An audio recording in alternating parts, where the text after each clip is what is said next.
Viva nuestro Padre Jesus Nazareno! Lutang ang dagat ng pula at dilaw mula sa mga debotong nakayapak na sa kabila ng siksikan ng tulakan, buhay pa rin ang pagnanais na makalapit o makapunas sa imahe ng Poong Nazareno.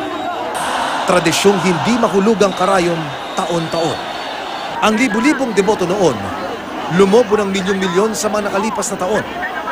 Pinakamaraming naitala noong 2014 at 2015 kung kailan dumagsa ang humigit kumulang 12 milyon.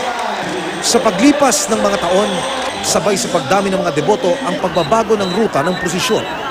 2008, ang huling traslasyon sa paligid lang ng Quiapo Church na inabot lang ng 8 oras.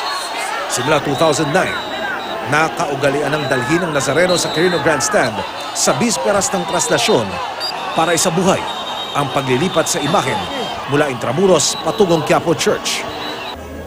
Sa Grandstand, magdamag na nakalantad ang imahen para sa pakalik bago ang prosesyon sa 9 ng Enero.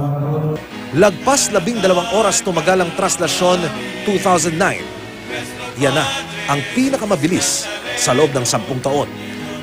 Mula noon, taon-taon nang humaba ang oras ng traslasyon.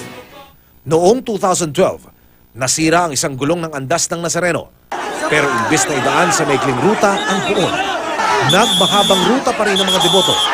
Tumagal ang prosesyon ng lagpas 22 oras.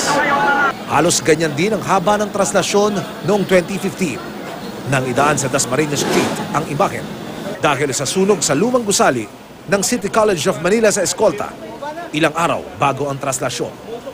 Noong isang taon, mahigit 22 oras ding tumagal ang traslasyon.